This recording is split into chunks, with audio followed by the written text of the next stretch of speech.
Thank you, Anurag. Thank you, everybody. I'm just going to cover some of the topic here, which was given to me, which was what do you look when you fund a technology startup? So before that, how many are founders here? Just to take a, okay, great.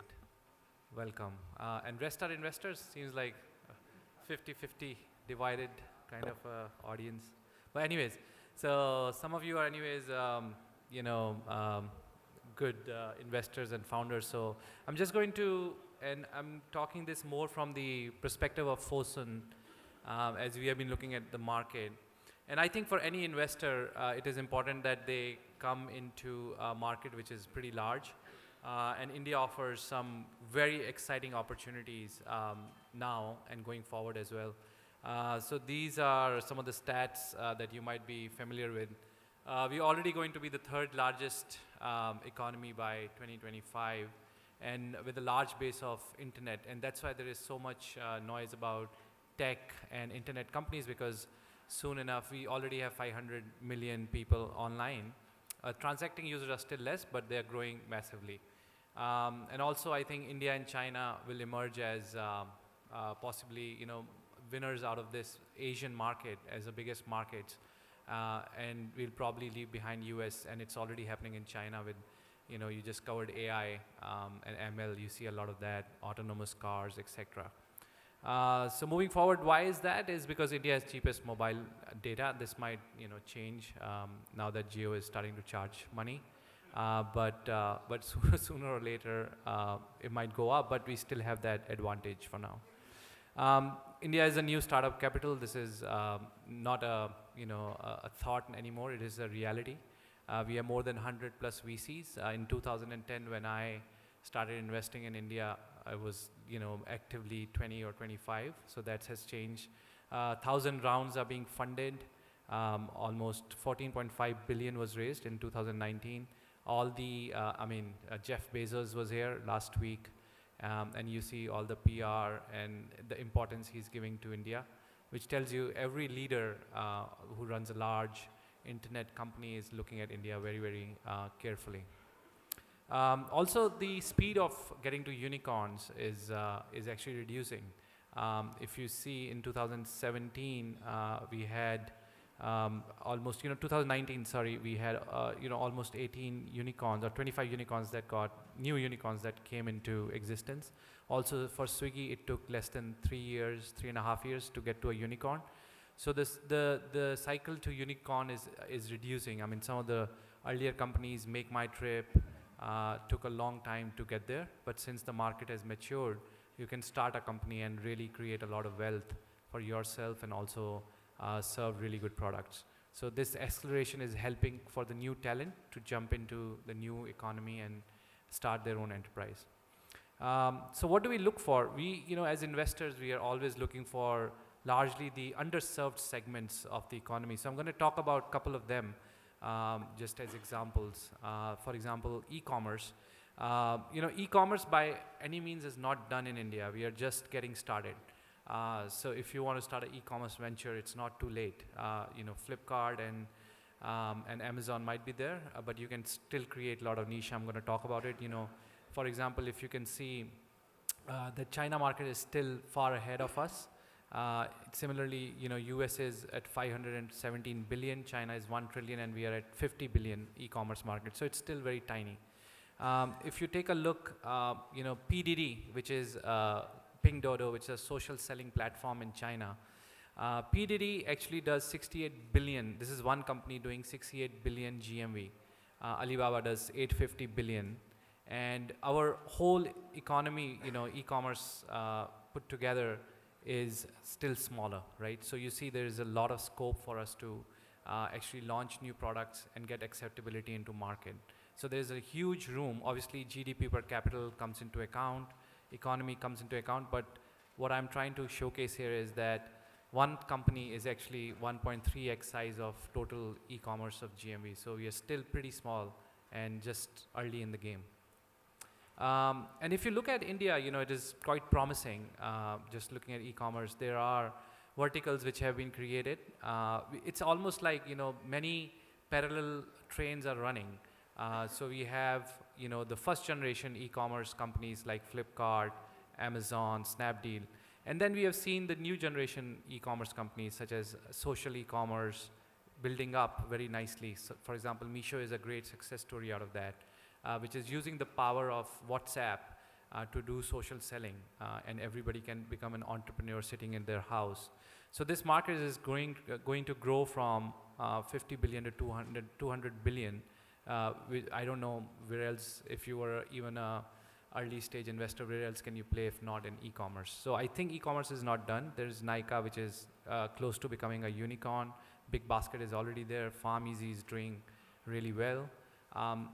Yes, a lot of these companies don't make money, and when will they make money might take long time. But once they start to churn cash, I think the future will be in India, because just the sheer numbers that we will throw will be really big. I'm just also want to reflect on mobility sector for a minute. I think mobility has huge opportunity in India. There are 200 million daily rides which still happen in India, which are largely unsolved. Our infrastructure is not great. And you guys must have read today that Bounce raised $105 million US, and that's doing the last mile logistics or last mile mobility. And therefore there is so much excitement in the mobility sector, because I don't think the government has all the wherewithal, but to solve the problems is the private enterprises that will have to solve for it. We also have an investment in this in Ixigo. So I also want to reflect that Uber and Ola, they really cater to less than 2% of overall rides. So there are still 98% which are left unsolved and need solutions. Because who is riding Uber and Ola are people probably in this room. It is catering to a very higher segment of growth. So therefore you will see Rapido, which is a company which is a pillion ride model. There is Bounce, Vogo. We have invested in a company called Loca Rides recently, which is trying to solve the next 300 million problem of mobility solutions. So I think the EVs are in this sector going to emerge as big winners, and also people who can give a ride at 10 rupees rather than 60 rupees is what people are really looking for, because not everybody in India, or large majority of India, cannot afford 60 rupee ride. So we'll see lot more people coming into this segment of mobility. So these were two examples from my side to share that we're just getting started, and there's a long way how we can leverage technology to create really meaningful solutions in the market. Now, second thing we look for is strong founding team and also strong founders. Most of the investors like to see that the founders have vision. So when we look in investing, we want to partner with, because it's a true partnership. It's almost getting married.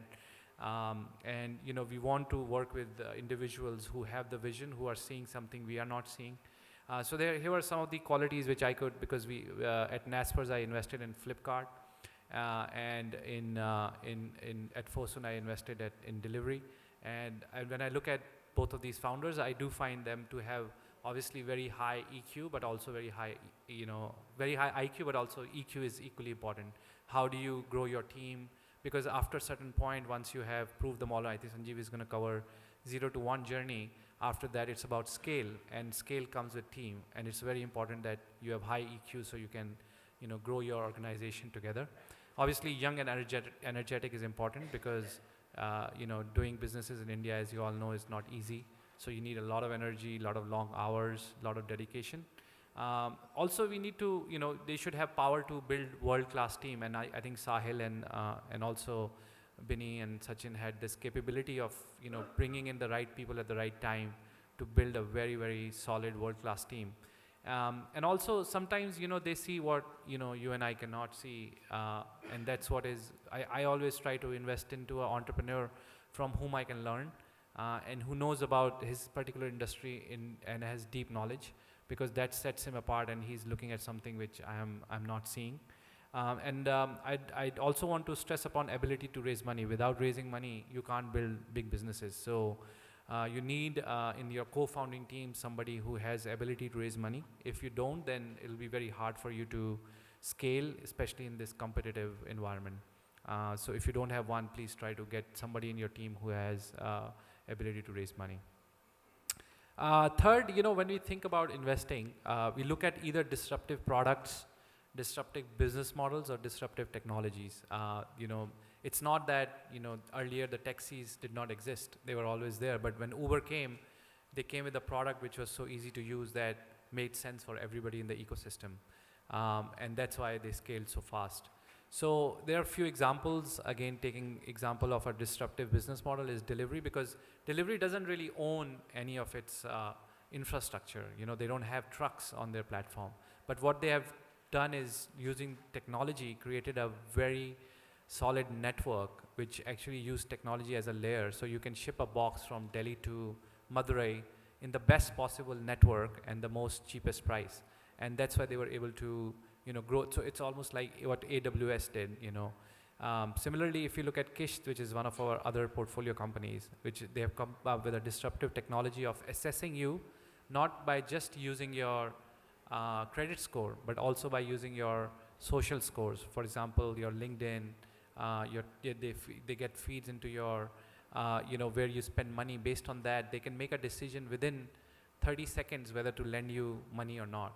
So they have created a very disruptive technology. As a result, they are lending now more than $15 million a month. So they're scaling really well based on the technology and the algorithms they have built. Obviously, everybody knows about, I don't have to talk about WhatsApp, but just to give you an example, there were only 40 people in WhatsApp when they got sold. So they built such an amazing product, which to scale does not need to scale their people. And as a result, it was sold at such a high price. So these are some of the things we look at. This is a little bit complicated, but when we look at investing, these are some of the things we, as investors, look at is what is the unit economics, what are the risks of the model, what are the technology that you are using, and obviously every investor at the end of the day wants a return. So we always look at what are the exit opportunities for us. So as you are thinking to raise money, you should also think about, ultimately, where do you want to take your company? Is it going to be an IPO, or is it going to be sold to someone? Because as investors, we also have obligation to return money to our principals, and we want to make returns as well. And also, look at large problems that you can solve, because that's where you can actually build very massive companies. I just want to also say that there is no better time to be an entrepreneur or investor than now, because this decade is going to be much better than last decade. I think a lot of work has been done by a lot of great founders and investors, sitting in this room to grow and got India internet to this place. I think the next 10 years you'll reap the benefit. I just want to take example of Bombay, and when I go to Bombay, it always fascinates me because you have almost parallel worlds living in Bombay. On the left side, you have high-rise building, people spending money in bars and hotels. And on the right side, you have the biggest chawl. So you can live in Bombay with 20,000 rupees salary, and you can also have endless millions of dollars, right? And there is unicorns or good businesses, not only unicorns, but good businesses that can be created for both segments. So sometimes we just try to always go to the top of the pyramid, but there are enough and massive businesses that can be created in the fat belly or the bottom. I think there is large opportunity that exists in India today, especially after the Jio. I was in Madhya Pradesh in a small little village, and I was really impressed that the 4G was working there. So I think these people have now got phones in their hand. They now need products which they can buy. They are not going to go to Myntra and buy a 3,000 rupee shirt, because they don't have that kind of money, but they still need to wear a shirt. So you need to think about certain products which can actually fit to their bill. And the last one is, I think I want to say that at least we'll see 60 tech unicorns in India, and these are some of the spaces which I think that they will come from. E-commerce, like I already spoke about, there's still a lot of opportunities. Logistics, I see at least 5 unicorns, if no less. Payments, I think Paytm has done a fabulous job, but still the market is huge and it's growing by the day. Education is another sector. We can't build enough schools and universities in India. It's just not humanly possible. And the only way to solve for educating Indians is to tech. We are seeing on the social and the content side, mobility, we are seeing a lot of exciting companies. When I say food, it's more like food delivery. I think food delivery, you can have one or two more unicorns, but it's hard to beat because Swiggy and Zomato, because you just need so much burn to start another company. And I think B2B is another big opportunity where we already see Udaan as a success story, and many others such exist because we are such a fragmented market. And if we can organize some of them, we'll see much more unicorns coming up. So thank you. That's from my side.